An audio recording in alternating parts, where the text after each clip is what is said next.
than you have before. So I want to share with you a fraction of what I learned, and that's an even smaller fraction of what's in the Quran. So I want to ask you guys a question that I was asked, and it was, where do you think the Quran begins? Surah Al-Baqarah. Idea? Where does the Quran begin? So the answer is that there's no beginning to the Quran. Because when you say there's a beginning, you're also implying that there's an end. And there's no end to the Quran.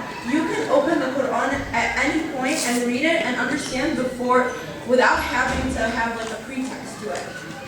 The Quran is not something that you read from cover to cover and then put away and know completely. You can keep on reading that for the rest of your life and you still won't understand everything that is in it.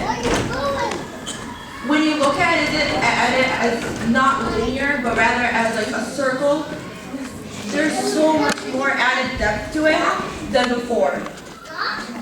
You can see, so a circle has characteristics of round, there are no points, it's infinite. If you look at Islamic architecture, circles are very prevalent in it. You have domes. Domes are circles and more circles, and that's because we have the concept of the akhirah, of eternity, and we have to find a way to make it fit in our human mind, and a way for us to see it and touch it, and a circle is a way to do that because there's no end and it's infinite. When you look at Bismillahir Rahmanir Rahim, the whole Quran, I learned that the whole Quran is in Surah Al-Fatiha. All of Surah Al-Fatiha is in Bismillah, and all of Bismillah is in the ba, and all the ba is in the dot underneath the ba. But how can Bismillahir Rahmanir Rahim be in the one dot underneath the ba? Because if you look at that dot represents one. It's one, it's not divided. It's continuous. And when you look at that dot, you see it represents the oneness of Allah subhanahu wa ta'ala as well as the unity of the Muslim Ummah. But when we say Bismillahir Rahmanir Rahim every single day before we do something, every day in our prayers, but we see our Muslim Ummah and it's divided. It's divided through our religion. We have the Sunnah, we have the Shia. We're divided by our ethnicity. You have the Arab and you have the Pakis and Desis, and you have even between the Arab, you have the Egyptians, and then you have the Syrian community, and then you have the Lebanese community. Everyone's divided. Yet every day we say Bismillahir Rahmanir Rahim, and we're reminded that we have to unite as one ummah, but we just pass it over.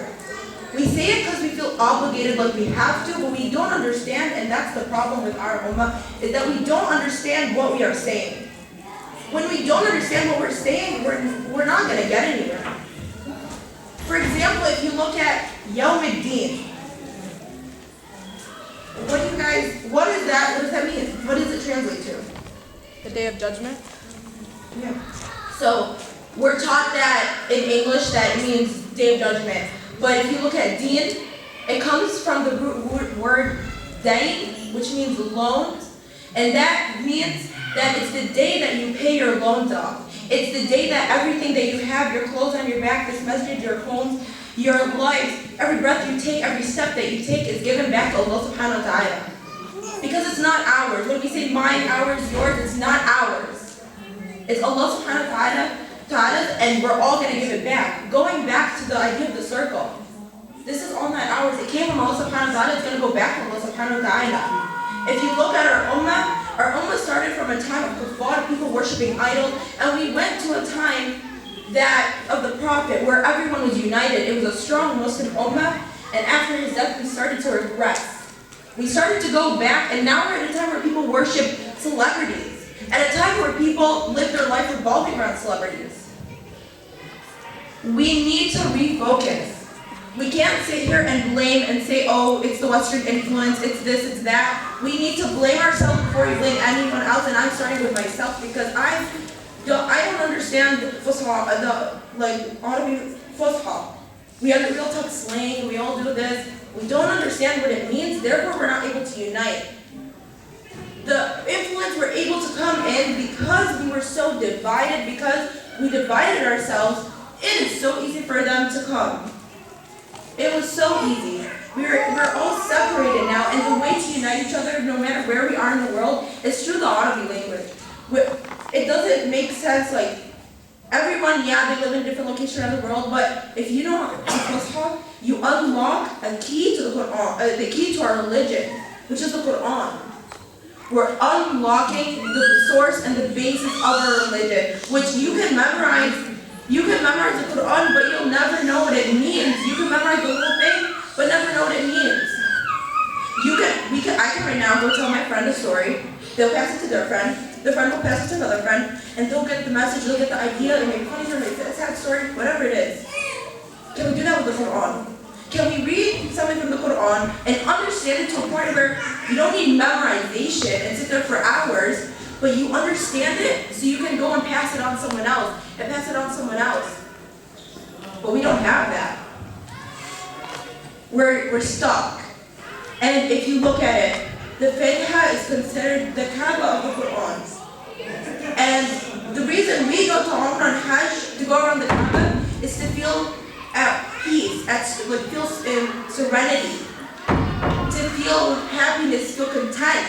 Because when we come back to our normal lives, are we content? Are we happy? And I'm not saying this is everyone, but a lot of people are upset and don't like their lives and they feel like stressed and all this stuff.